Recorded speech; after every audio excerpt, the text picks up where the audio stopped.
Olá, gente! Eu sou Andréa Mello. Estamos aqui começando o nosso primeiro programa Senta que lá vem história, através da rádio Estação Difusora. Queremos você conosco aqui todos os dias.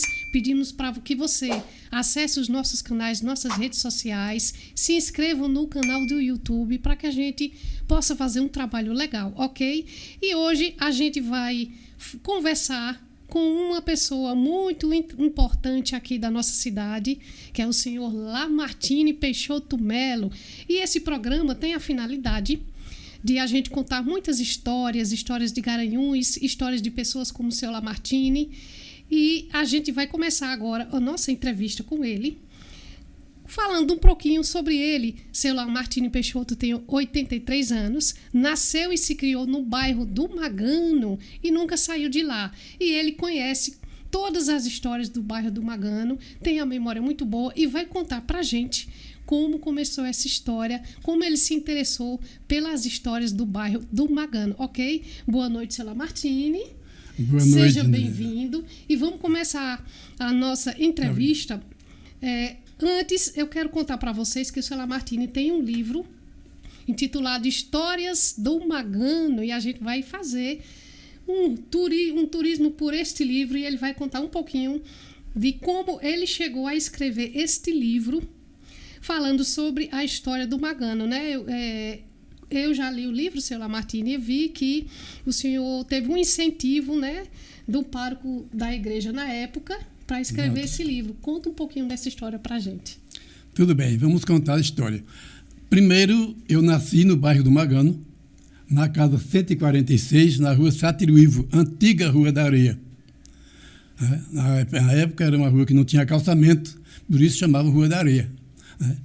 E lá mesmo, no bairro do Magano, eu fui batizado na igreja Santa Terezinha pelo primeiro pároco, Monsenhor Tarcísio Falcão. Eu nasci em 41 e fui batizado em 1944, com 3 anos de idade já. E Monsenhor Tarcísio foi quem celebrou o batismo. E crescendo lá no bairro mesmo, estudando, começando a estudar, e eu estudava com a minha própria mãe, porque ela era professora, foi a primeira professora lá do bairro, e eu estudei com ela, até a 3ª série primária com a minha mãe. Aí uma coisa engraçada que eu queria só complementar aqui sobre o estudo, é que ela era um pouco rigorosa, mas era um momento que a gente aprendia, que você queria, para ler no livro, tinha que ir para perto dela, tinha que ir para perto dela, para poder ler aquele trechozinho. Aí chamava outro para continuar. E assim ia, né? Outra hora era argumento de matemática. Aí perguntava 2 de 2, 4, e 2 vezes 4. Aí já outro respondia. Se não respondesse, aí ia dar um bolo nele. Já tinha um palmatório ali. Outra coisa, tinha uma pedra também, uma pedra de lado, que era para quando a gente quisesse sair para o banheiro, levar aquela pedra. Levava e trazia, que era para não misturar 2, 3 pessoas lá. Era assim. Bem organizado o negócio, né? E era um pouco rigorosa. E eu fiz a 3ª série primária com ela. E nesse ano de terceira série, meu irmão fazia comigo também. 3ª série, nós dois. No final, a examinadora era uma professora Lindinalva Santos, morava ali na rua 7 de setembro. Aí, na hora H, ela foi dar o resultado do exame, aí disse, Lamartine, aí a gente levantava, presente. Aí disse, aprovado. Aí chamou meu irmão, Lair, reprovado. Tudo bem. Aí passou, houve a festinha, houve tudo. Quando foi à noite, aí minha mãe disse, olha, você vai repetir.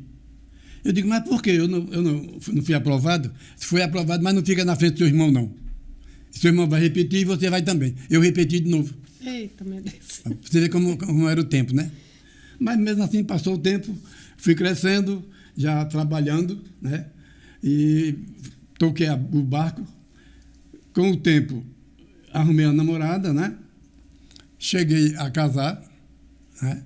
Criar filhos, todos batizados na Igreja Santa Teresinha, casamento na Santa Teresinha, tudo Sempre na paróquia Santa Teresinha. Sempre morando lá. O senhor nunca morou em outro bairro? No mesmo bairro. Sim. Nunca mudei de bairro até hoje. Estou com 83 anos já. Né? Nunca mudei de bairro. Sempre morando na Sátiro Ivo, Santa Teresinha e Julião Cavalcante. Foram 3 ruas que eu morei. Né? Aí passou o tempo, e eu já hoje tenho filhos casados, já tenho netos, tenho bisnetos, né? E estou feliz, graças a Deus, né? Só não estou mais feliz porque estou viúvo, né? E vai fazer agora, no dia 30 desse mês, de março, vai fazer 14 anos que a minha namorada, né? A minha cara metade partiu, né?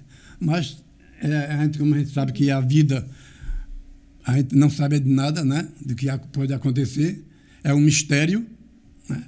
Então chegou o dia dela, foi embora, como vai chegar o meu e de outro e de muito mais, né? Mas, senhor Lamartine, o senhor lembra das histórias do bairro do Magana, como surgiu?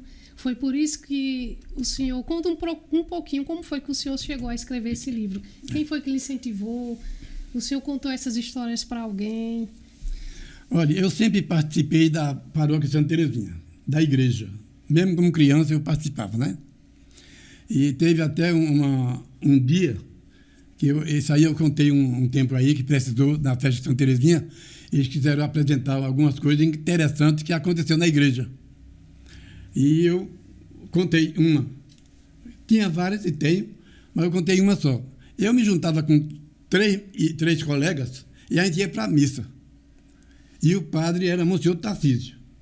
Era rigoroso. Era no tempo que ele celebrava de costa para o povo. Né? Tá vendo? O altar era já para a parede. Mas ele era um padre assim, que ele estava aqui de costa, mas ele via tudo aqui de lado, sabe? Ele corria o olho assim. E um dos meus colegas, um dia, a gente sentado na primeira banca, ele começou a rir.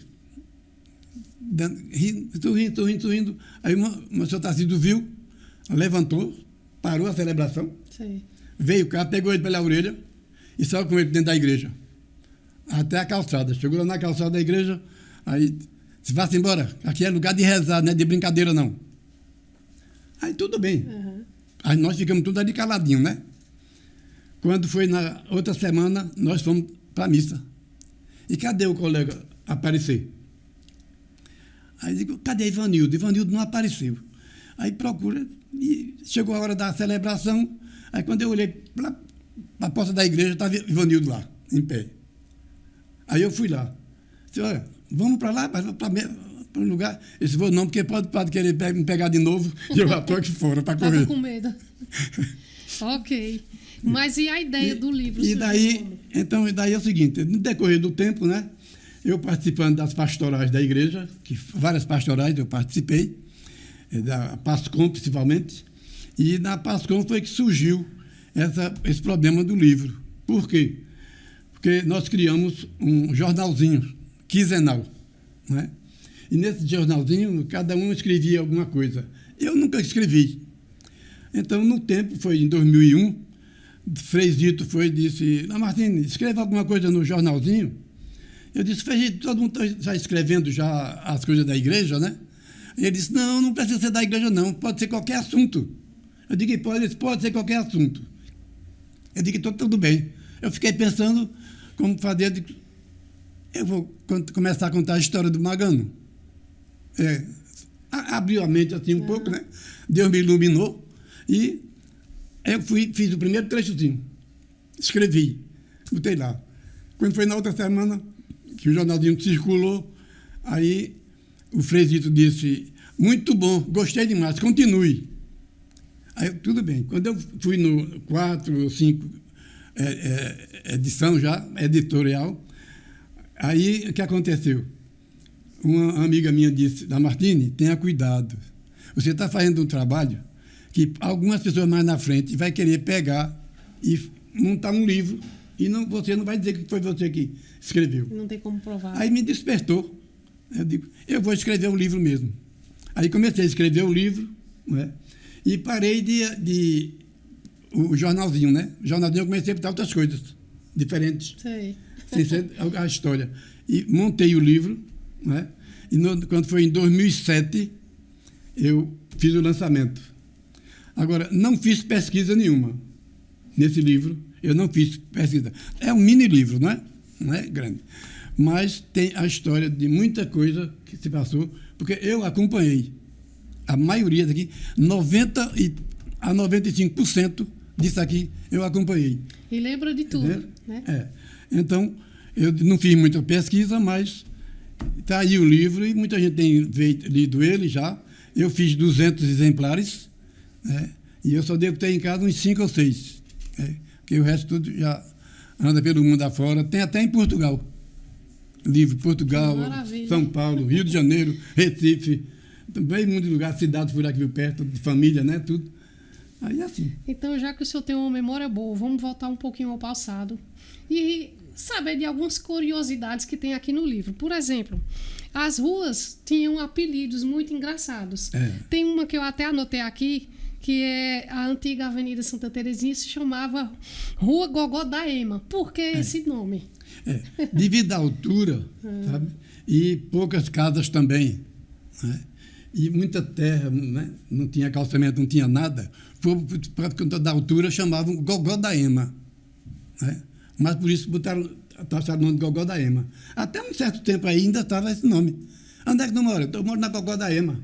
Todo mundo dizia, não se preocupava, nem tinha raiva, porque se falava de Gogó da Ema, não, né? Eu não conheço o Gogó da Ema. A Ema realmente tem um gogó assim grande. É porque a Ema não Vocês em casa sabem? Exato. Eu estou sabendo agora. Bom, tem outras ruas também. A Praça Campos Salles se chamava Rua do Campo. Rua do Campo, porque a Praça Campos Salles não existia. Era um matagal. Então, nós mesmos, que morávamos lá perto, não é? A gente fez um campo, todo mundo fez a capinação e formamos um campo de futebol. Aí ficamos jogando lá, fazendo as nossas peladas. Aí ficou o nome de Rua do Campo. Começou a aparecer casa para aqui e para lá, Rua do Campo, Rua do Campo, Rua do Campo. Depois daqui a prefeitura oficializou Campos Salles. A rua Julião Cavalcante era a antiga Rua da Matança.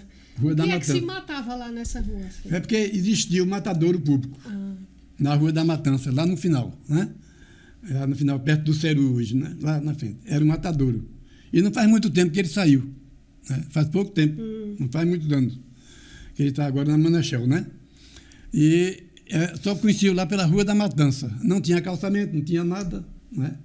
Inclusive, teve uma coisa engraçada também, o prefeito da época, por questão de ética, não vou citar o nome, ele foi visitar o matadouro, né?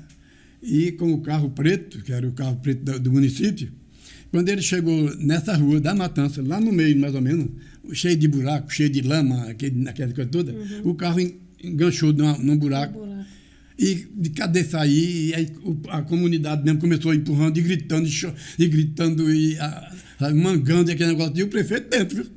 E o prefeito dentro do carro. E ele empurrando, até que se conseguiu tirar o carro. Né? Mas foi um remédio. Foi um remédio. Com um mês mais ou menos, começou o calçamento da rua. Foi uma beleza, não? É isso aí. Bom, lá na rua Satiruívo, tinha um pé de tamboril. E essa árvore, diziam que ela chorava. Por quê? Olha, isso era uma árvore muito grande. E ela botava umas bages grandes, assim, de 30 a 40 centímetros, as bages. Mas era frondosa mesmo, muito grande. Mesmo no meio, assim, no meio da passagem, né? Meio da passagem. Sei.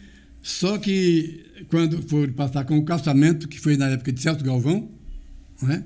Foi preciso derrubar. Aí derribaram, né? Foi para poder passar o calçamento. Mas era árvore tamboril antiga. É isso mesmo. Então vamos continuar. Olha, nesse período ainda do passado, tinha uns costumes da época. E numa das ruas lá tinha um cortiço do seu Severino Pacote. Que tipo de cortiço era? Quem era seu Severino? Eram os donos das casas? Explica aí pra gente. É porque é o seguinte, tinha uma rua, após a rua Sátiro Ivo, hoje, né? Tinha uma rua, um lado só de rua. Até onde hoje é o viaduto. Sei. Ia até ali.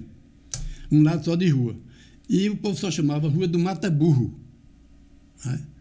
Porque muita gente morava lá, criava jumentos, burro, para carregar água, aquelas coisas todas, né? Aquele movimento. Chamava Rua do Mata-Burro, e ficou por Rua do Mata-Burro. Então, nessa Rua do Mata-Burro, logo no começo, né, tinha uma vilazinha de casas, um beco com uma vilazinha de casas, tudo alugadas. Sei. A essas mulheres de vida fácil. E chamava o cortiço de Severino Pacote. Porque Severino, você só encontrava ele com um pacote debaixo do braço. Mesmo que não fosse comprando nada, mas ele fazia um pacote e carregava. Sem nada no pacote? Era um pacote que ele carregava, aquele pacotão debaixo do braço. E perguntava às vezes, Severino, é isso aí? Não, isso é minha bolsa, é minha bolsa. Pronto, é o que ele dizia. Mas chamava Severino Pacote por conta disso. E esse cortiço, chamava o cortiço, onde moravam essas mulheres, né, de vida fácil, para sobreviver, né, ele morava lá. Ele alugava os quartinhos, eram os quartinhos, né? Por isso chamava o cortiço de Severino Pacote. Então lá devia ter muita festa, né? Bem, tinha um personagem também que se chamava Inácio Borborema. Aí dizia que ele trabalhava lá no centro da cidade, tomava uma cana bem forte e subia a ladeira fazendo discurso. Que tipo de discurso esse homem fazia? Olha, é engraçado, né? O Borborema, ele era engraxate. Bom engraxate. Trabalhava na Vila Santo Antônio. Né? Ele era muito ligado ao deputado Elpidio Noronha Branco. Era a casa e o botão, né? Os dois.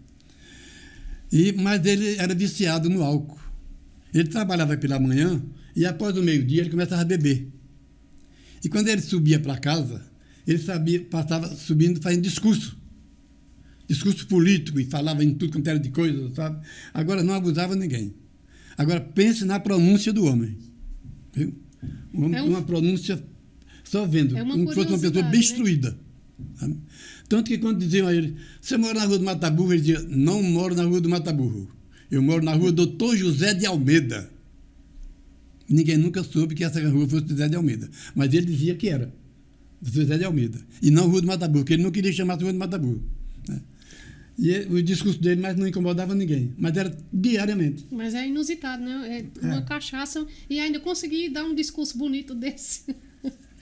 Muito bem. Ele discursava, parava, jogando os braços, fazendo encenações, aquelas coisas. Sabe?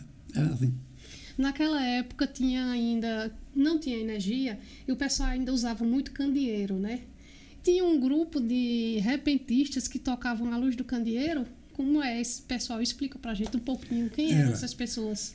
Lá existia Vito, nessa mesma rua de Mata-Burro. As primeiras casas, Vito tinha um barzinho, né? E ele tinha o reizado. Né? Ele tinha o reizado. Mas no final de semana, sempre, ele promovia uma cantoria de viola. Né? E nessa cantoria ia Negão do Paraná, que era Otacílio Ribeiro, né? Era o Voador da Paraíba e Oliveira de Panelas. Aí eles faziam aquilo. Agora não tinha energia, né? Era tudo na luz de candeeiro e lampião de gás. Então eles iam até altas horas da noite, né? Para usar o candeeiro. Aí eles botavam um pratinho lá no centro para o povo contribuir, né? E contribuindo ali. Então, toda semana existia 2, 3 vezes cantoria na semana. E juntava muita gente, sabe? Mas que no final de semana também, Vito preparava o reizado dele e descia a Sátiro Vivo dançando, né? Com o reizado. Com o reizado dançando. Aí, quando passavam nas portas, o povo fechava a porta, né? Quando fechava, ele parava, aí o Mateus corria logo na porta bater e dizer que queriam entrar e começava a cantar aquelas modas, né? Abre essa porta, se querem abrir, né? Aí eles entravam, eles abriam a porta, eles entravam, dançavam uma partezinha e saíam para outro canto. Era uma festa. E o povo acompanhando a rua toda, a Sátiro Vivo toda. O senhor falou em pastorio, aproveitando a deixa, O senhor lembra, assim, mais ou menos, quando foi que surgiu as escolas de samba do Magano? As escolas de samba? Escola de samba? Sim. Eu lembro de todas as 3. O bairro do Magano tinha 3 escolas de samba. Acadêmico de Santa Terezinha, era Alípio, que era o responsável. Unidos de Campos Sales, de Canhoteiro. E o de Jota, que era Império do Samba. E elas surgiram todas de uma vez só ou foi aparecendo uma, depois a outra? Qual é a mais antiga dessas 3? A mais antiga é a Império. A mais é a Império. Depois da Império veio a Acadêmica Santa Terezinha. Depois foi de Canhoteiro. Sabe? Porque Canhoteiro participou de uma, participou da outra, aí formou a dele. Né?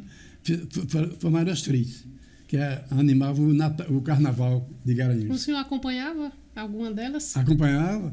É porque, na época, eu era quem apresentava na Vila Santo Antônio. Sim. Eu fazia a apresentação dos blocos, de tudo quanto era de coisa, e das escolas de samba, e eu promovia os concursos de escola de samba. Né? E a gente dava troféu, dava um bocado de coisa. A gente fazia tudo isso. Mas o senhor organizava também não só as escolas de samba, mas também São João, Natal, as palhoças. Em Garanhuns, aqui em Garanhuns, na época do prefeito Zé Inácio, de 83 até 88, eu fui quem tomei conta, ele me entregou, e eu fui responsável pelas festas de Garanhuns. Natal, São João, Carnaval. Depois a gente criou o folclore, mas não foi à frente, né? Só foi um ano mesmo, lá no Parque Rio Dourado. As palhoças eram feitas onde? Lá na São João, eu fiz um palhoção, né? Lá no Guadalajara. Hoje, dominguinho, né? No Guadalajara. Fizemos um palhoção lá, grande, né? E até nesse palhoção, ele caiu no mesmo dia que ia inaugurar, por causa da chuva, né? E muito vento. Mas a gente conseguiu, no mesmo dia, botar para frente, né? Reestruturar e inaugurar. Foi muito bom. Ok. Me diga uma coisa, vamos partir um pouquinho para o lado da política. O bairro do Magano é um bairro grande, tem muitos eleitores. Daqueles tempos para cá, a população conseguiu fazer muitos vereadores? Olha, ultimamente nós temos hoje nós temos um, que foi eleito agora, né? Um vereador. Ele eleu. Mas antes nós tivemos Paulo Faustino, Mário dizia que era representante, mas Mário era mais Heliópolis, morando em Heliópolis, e Caboclo Bom, né? Também, e Paulo Gomes. De todos eles, eu posso dizer a você e destacar mais o trabalho de Paulo Gomes. Porque também existia uma coisa. Morria um, tinha direito a um caixão. Ele dava o caixão. Né? Adoecia um, ele tinha uma ambulância. Ele tinha uma ambulância para transportar a pessoa. Né? E medicamentos que ele arrumava também. E distribuía com o povo. Ele ajudava em todas as qualidades. Então, ao longo dos anos, sempre teve um representante no Magano lá. Sempre, nunca deixou de ter, né? Exatamente. Muito bem. É isso aí, o povo do Magano é topado, né? Bem, uma curiosidade. As pessoas conhecem aquele conjunto, os Inseparáveis, aqui de Garanhuns. E eu acho que algumas pessoas não sabem que ele surgiu lá no bairro do Magano. Conta um pouquinho dessa história do conjunto musical Os Inseparáveis. Eram todos de lá, do Magano? Foi os Inseparáveis. Eles começaram a ensaiar no quintal da casa de Malavéia. No quintal de Malavéia. E eles começaram a ensaiar e todo, e o negócio foi crescendo, foi desenvolvendo, e foi indo, e criou nome. E eu mesmo contratei eles várias vezes para tocar no Centro Social Santa Terezinha, que eu fui presidente do centro 4 vezes. Né? Aí eu fazia as promoções de festa lá, Dia das Mães, Dia dos Pais, Natal, tudo a gente fazia festa lá. Né? E datas comemorativas. E muitas vezes eu levava os Inseparáveis. Quando foi depois, os Inseparáveis mudaram para Nostalgia. Foi aí quando chegou a um certo tempo que acabou. Eu não sei dizer o motivo, por quê, não é? Mas que era um conjunto muito bom. Eu tenho até um CD deles do Nostalgia. Até alguns anos atrás eles ainda estavam juntos, né? Depois Foi. parou, né? A idade vai chegando, alguns vão para um canto, outros vão para outro, né? Mas tudo para vocês verem como o bairro do Magano tem muita história boa. Artistas, escola de samba. O Magano, como disse, o bairro do Magano tem história. Pois é, e tá o seu Lamartine aqui para contar tudo isso pra gente. Bom, é o seguinte, vamos conversar um pouquinho sobre como surgiu a construção da Igreja Santa Terezinha. Tinha um comerciante lá que tinha um terreno que cedeu esse terreno que era capela para a construção da igreja. Como foi essa história? Não tinha capela ainda. Sim. Não é? Então, existia poucas casas no bairro do Magano, na época. Não é? Isso mais ou menos 1935, 36, por aí. Né? Aí, quem eram responsáveis por essas terras era Antônio Alves do Nascimento e Ernesto Leite. Eram os dois. Eles eram que organizavam festas e promoções, promoviam muitas coisas para agradar e desenvolver o bairro. Né? E a diocese achou de pedir para que ele construísse uma capela. E eles foram construir a capela e botaram Santa Terezinha. Né? Começaram a construir a capela. Só que nessa capela ficou tendo assistência por um padre recém-chegado no Mosteiro de São Bento. O primeiro prior aqui em Garanhuns, Dom Domingos. Né? Ele foi quem dava assistência enquanto estava, mas não tinha terminado a igreja ainda. Ainda estava para acabamento. E quando foi em 1941, 9 de fevereiro de 41, aí Monsenhor Tarcísio Falcão foi nomeado pároco de Santa Terezinha. E a igreja passou a ser matriz. Deixou de ser capela, passou a ser matriz de Santa Terezinha. Para ser paróquia, né? Aí ele foi o primeiro pároco. E o segundo pároco, foi já em 1957, foi Padre Acácio Alves, filho do benfeitor Antônio Alves do Nascimento. E que o Padre Acácio depois deixou a paróquia e veio para o seminário, e do seminário ele foi ordenado bispo de Palmares. Mas o senhor participa muito das pastorais da paróquia. E tem uma história que conta que o senhor fundou um pastoril junto com sua esposa na época. Esse pastoril, ele se apresentava sempre lá na comunidade, se apresentava fora. Conta um pouquinho de como o senhor teve a ideia de fundar esse pastoril. Olha, a ideia não foi nem minha. Sim. A ideia foi de minha mulher, sabe? Que ela era muito criativa e gostava muito dessas coisas. Né? Aí ela disse, vamos criar um pastoril. E juntou as meninas lá, vizinhas, né? E alunas dela também, porque ela era professora, alunas dela também. Aí vamos juntar da comunidade mesmo ali, e juntando as meninas, e formamos o pastoril. E começamos o pastoril, que rendeu vários anos. Né? Vocês se apresentavam? Era uma festa nos dias que a gente apresentava, não era toda noite, era mais no final de semana. Né?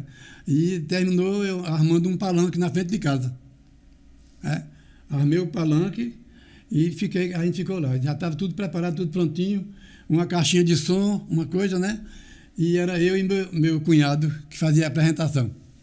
Eu, lado azul, e ele, lado encarnado. Né? Maravilha, e vocês se apresentavam... Só que depois, com o tempo, aí Dona Luísa de Severo, lá da rua de Santo Ivo, aí ela criou um pastoril também. E eu dei uma ajuda a ela. Né? Com os cânticos, com aquelas coisas todas, como é que é. Aí eu dei uma ajuda a ela e ela ficou com o pastoril, eu fiquei apresentando também o pastoril dela. E quando foi mais na frente, Maria Machado. Né? Maria Machado também foi com outro pastoril. Só que o de Maria Machado, ela tirou a criançada e botou jovens de 12, 13, 14 anos. Né? Aí começou a juntar mais gente, porque ela vivia aquela sainha curtinha, né? Mocinha de 14 anos, todos, aí foi perdendo o sentido. Era Boa Vista, era Heliópolis, era Baixo São José, era todo mundo lá, né? E mandando dinheiro, né? ia dançando, né? Perdeu um pouco o sentido, Mas né? não deu certo, né? Porque começou a haver umas histórias meio desagradáveis por lá e acabaram os pastorios. Mas o primeiro a gente terminou logo também, né? Porque a gente teve que mudar de casa, cuidar de outras obrigações, né? Minha mulher com outras ocupações também, que era professora, e eu trabalho, a gente não podia ficar todo o tempo cuidando disso aí, né? Mas o senhor tem um trabalho muito bonito de ação social na paróquia. Como é esse trabalho de ação que vocês ajudavam famílias? Ação social. Sim. Então, eu, na pastoral da igreja, Freidito me convidou para assumir a ação social paroquial. E deu as ideias todas direitinho, como é que era, tudo, né? E eu assumi, eu e minha mulher. Nós assumimos e tocamos o barco. Aí nós saímos, primeiro fazíamos levantamento nas casas e perguntava à família: vocês se comprometem a dar 1 quilo de alimento por mês? Todo mês vem um voluntário aqui receber. Aí o povo nunca negou, absolutamente não. E aí então, rua por rua, né? Sim. Tudo direitinho. Porque nós temos hoje 63 ruas no bairro de Magana. 63 ruas. E começamos o trabalho. No primeiro mês, sim, aí depois que a gente fez tudo isso aí, eu procurei selecionar também as famílias. Sim. As famílias carentes. Receber, né? Né? A gente teve que sair, andar pelas ruas, quem precisava, tudo. Porque não era chegar andar na igreja e dizer: eu quero uma cesta básica e dar o nome. Não. Podia pegar o nome, mas vai visitar primeiro. Comprovar, né? Para ver a carência. Né? Sempre foi assim, né? E então, eu reuni também os voluntários. Eu cheguei a trabalhar com 48 pessoas, né? Porque eram 2 pessoas em cada rua. Né? Certo. Fazendo arrecadação. E outras pessoas por fora contribuíam, fora da arrecadação da gente, né? Tinha comércio aqui, de vez em quando mandavam coisa também para ajudar. E a gente tocou o barco. Eu pedi ao povo: quem tiver móvel usado, que não estiver usando, cama, colchão, lençol, cobertor, tudo, né? Travesseiro, o que tiver. Tudo isso a gente arrumava, calçados, tudo, roupas. E a gente... Esse trabalho ainda continua hoje? Eles ainda continuam fazendo isso? Agora, esse trabalho continua hoje, né? Porque eu passei 20 anos na coordenação, coisa incrível, né? Que é para passar 1 ano, 2 e entregar, né? Eu queria entregar, mas quando eu falava com o padre para entregar, ele dizia: Senhora Martini, em time que está ganhando, não se mexe. E eu vou ficar eternamente. Eu passei 20 anos ainda, mas ainda hoje eu estou contribuindo com as sacolas. Então, o senhor acompanhou a mudança de vários padres, porque, se não me engano, um padre passa de 6 a 8 anos numa paróquia. O senhor acompanhou essa mudança de padres, então todos eles gostavam do seu trabalho? Todos eles deram apoio. Só teve agora mais para o final, antes de eu sair, 5, 6 anos atrás, que não houve muito apoio, e isso me desgostou também, né? Aí eu saí fora. Mas antes, todos os outros padres davam apoio total. O senhor faz algum trabalho ainda hoje? Principalmente os holandeses que passaram por lá, viu? São maravilhosos, né? O senhor faz algum trabalho ainda hoje na igreja? Participa de algum movimento ainda? Hoje? Sim. Não, da igreja eu só estou com ação social ainda, contribuindo, ajudando eles nessa parte de arrumar já tem sacolas. Outra coordenação lá, né? Porque custa R$14 o quilo de sacolas, sabe? E 1 quilo não dá para atender, porque eles estão com 100 famílias. Né? Não dá para botar 100 cestas. Não dá 100 sacolas. Aí eu estou conseguindo, de cada vez eu consigo 25 quilos. Aí eu dou para eles lá e eles já separam lá direitinho. E qualquer dúvida que eles tenham, eles me procuram, sabe? Eu fico Muito dando bem. nessas pessoas desse quilo. Agora, lá dentro mesmo, não, né? Trabalho maravilhoso que o senhor Lamartine faz, né? Contribuindo com as famílias carentes aqui na cidade de Garanhuns, especialmente no bairro do Magana, né? Ainda hoje vai o povo lá em casa: Senhora Martini, dê um jeitinho de arranjar a cestinha básica para mim, aí eu encaminho lá para o pessoal, né? Olha, fulano tá, veja aí, visitem para ver como é que é, porque a gente tem que visitar, né? É assim. Uhum. Agora vamos falar de uma curiosidade, que a gente já está terminando a nossa entrevista, né? Vamos falar de uma curiosidade. Antigamente, no bairro do Magano, algumas pessoas viram, ou uma pessoa viu, uma bola de fogo ali próximo do cais. O que foi esse acontecimento? Diga pra gente. Olha, essa bola de fogo foi o seguinte. Meu pai era um homem que ele só chegava em casa 1, 2 horas da manhã. Né?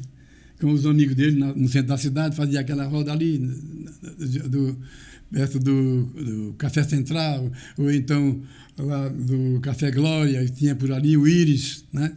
Eles ficavam por ali, até certa hora. E quando foi uma certa noite, ele foi para casa.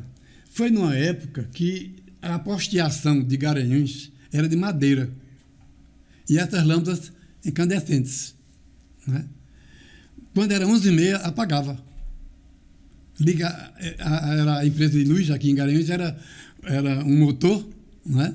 Que funcionava no 18 de agosto. Sim. 5h30 da tarde ligavam, aí tinha energia. Ninguém tinha geladeira nessas coisas, né? Nem televisão, na época, não usava, né? E lá, quando era 11h30, apagava as luzes, ficava tudo, né? Quando ele subia para casa, já no escuro. No escuro. Né? Uhum. Já era escuro. E nessa noite, teve a noite de luar, mais ou menos. Né? Quando ele chegou ali na rua Pascoal Lopes, Sim. chamavam aquela rua Matança Velha. Né? Chamava ali Matança Velha, depois Pascoal Lopes. Quando ele chegou ali, perto ali da escola, né? E quando chegou ali, ele avistou, no meio da passagem mesmo, Sim. uma bola, né? Aquela bola acesa, né? Bem clara. Aí ele parou, cismou, disse, eu não vou passar. Né? Eu não vou passar ali, e ficou com medo. Né? E ficou esperando, com muito tempo depois, com quase 1 hora depois, foi que aquela bola desapareceu. Sumiu. Foi diminuindo e desapareceu. Dizem que Aí existe... ele, nunca mais ele quis chegar tarde em casa. Será que era o tal do fogo corredor, hein? Que corre atrás de você? Podia, até... Só que ele não correu, né? Muita gente falava em fogo corredor, né? Como existia também o carro de boi, né? Existia um carro de boi, sabe? Aí o povo corria. O carro de boi apitava na Rua da Areia, aí eles corriam para ver o carro de boi. Alta hora da noite, meia-noite, né? Aí, porque o zejo era de madeira, né? E com o peso, os carros apitavam, né? Aí aquele negócio. E eles botavam sebo, né? Aqueles passavam o sebo, que era para poder o carro desenrolar mais, né? E aconteceu... As lendas, né, de Garanhuns. E acontecia que o povo... Tinha gente que passava a noite toda correndo atrás de ver e encontrar o carro de boi. Ninguém nunca encontrou. Via. Quando o povo estava na Rua da Areia, já apitava na Boa Vista. Quando saía da Boa Vista, já estava no bairro São José. Outra já estava em Heliópolis. E muita gente, até a própria polícia mesmo, começou a acompanhar para ver se descobria, e nunca descobriu. Depois desapareceu, né? Com o tempo, foi muita coisa que pois apareceu. São as lendas de Garanhuns, pessoal. E o senhor Lamartine também é cantor, viu? Ele tem um grupo, né, que se apresenta para brincar, se reunir de vez em quando, né, senhor Lamartine? Como é o nome do grupo? O grupo de Seresta? Sim. O Aconchego. O Aconchego, muito bem. É isso aí. Agora a gente vai encerrar a nossa entrevista, mas antes eu quero que o senhor deixe algum recado, uma mensagem para as pessoas que moram em outros bairros, por exemplo. Que importância tem você lembrar a história do seu bairro, da sua cidade? Deixe uma mensagem bonita para as pessoas e fala um pouquinho do que o senhor achou sobre tudo isso, sobre a história do bairro, do Magana.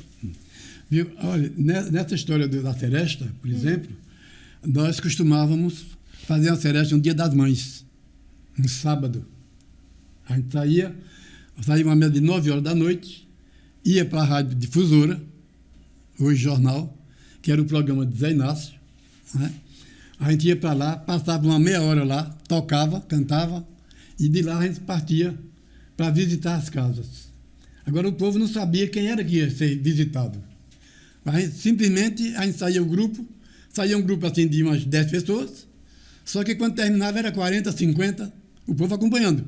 E carro e mais carros. Era assim. Agora ninguém fazia zoada no meio da rua, nem muitas vozes. É todo mundo em silêncio, uma só voz e um violão. Né? Chegava na porta da pessoa, daquela mãe, no caso, cantava uma música e ela abria a porta. Quando ela abria a porta, a gente entregava uma rosa para ela. Sabe? Delas choravam, a maioria chorava, emocionava-se, né? E assim a gente fez muitos anos essa vez. E teve um ano que uma pessoa da Boa Vista disse, olha, o senhor vai fazer a última casa, vai ser a minha. Eu digo, na Boa Vista se é. Já ali perto onde era. Hoje tem como é que foi construído agora, né? O monumento do Ipiranga? Não, esqueci agora também. Não, mas perto do cemitério. Já próximo ao cemitério. Ah, sim. Mas no parque, outro lado, né? Da rua. Do outro lado, né? Do outro da rua. A mulher disse, o senhor vai para a última casa, lá em casa, que eu vou fazer uma buchada. Oxê, de noite, essa hora, ela disse, não quero saber. Depois ela fez mesmo. Nós chegamos lá 3h30 da manhã. Porque a gente passava a noite toda. 3h30 da manhã nós chegamos lá. Hoje vamos comer a buchada, aí a gente fez a batucada, né? Aí a gente podia fazer zoada. Aí amanhecemos o dia, chegar em casa 7 horas da manhã, 6h30, 7 horas, assim. Mas as serestas sempre foram boas, sabe? As andanças por aí fora, tudo em silêncio, sem barulho, sem perturbação nenhuma, não é? E o povo, quando ia chegando o tempo, dizia, vai fazer esse ano, Sérgio Martins? Vai fazer esse ano? Vamos sim, vamos, né? Sempre foi assim. Ok, pois olha, eu amei a sua entrevista. Amei as suas histórias. Depois a gente vai chamar ele para conversar outros assuntos, outras histórias de Garanhuns. E eu quero que o senhor deixe uma mensagenzinha para o povo de casa, para guardar coisa boa na memória. Conte aí deixe o seu recado para as pessoas não esquecer da história da sua cidade, do seu bairro, a sua história pessoal. Seria muito, muito importante que cada bairro tivesse alguém criativo e fizesse o trabalho como eu fiz. Eu estou orgulhoso, né, com o meu trabalho, porque está sendo bem aceito pela sociedade, pela comunidade de toda Garanhuns e de outras cidades, né, da região que conhecem. Eles elogiam muito o trabalho. Eles acham muito bonito e revê muito o passado, né, as coisas que já aconteceram. Que às vezes acontece uma coisa hoje e amanhã o povo não lembra mais, esquecem. Mas é bom quando a gente guarda. E eu tenho uma curiosidade comigo. Acontece uma coisa hoje, eu anoto. Né? Tudo eu anoto direitinho, sabe? Datas de tudo, como é que é. Porque eu já estou preparando o terceiro livro, não é? Esse é o primeiro, mas tem o segundo, já esse aqui foi em 2007 que eu fiz o lançamento, e o outro em 2020. Né? Foi o Magana em Versos. Né? E eu estou fazendo o outro. Esse outro é Histórias de Piadas. Né? É diferente, né? É história de piada, mas tem muita coisa, sabe? Com o bairro também, conta muita coisa do bairro, muita coisa. Eu misturo tudo. Agora esse é mais, né? Porque esse aqui tem poucas páginas e o que eu estou fazendo, ele dá mais, dois desses aqui. Né? Está muito grande já. Ok. Olha, amei a sua entrevista. Esteja aqui quando precisar, quando tiver uma história nova para contar.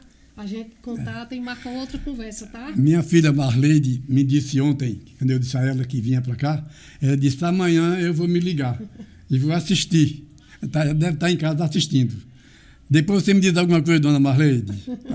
Então eu quero agradecer a vocês essa oportunidade, né? E esse carinho de vocês. Ok. E dar uma boa noite para todo mundo. É isso aí. Então, o Senta Que Lá Vem Conversa termina aqui. A gente se encontra na próxima edição aqui na Estação Difusora, ok? Até a próxima. Gostou? Tá bom.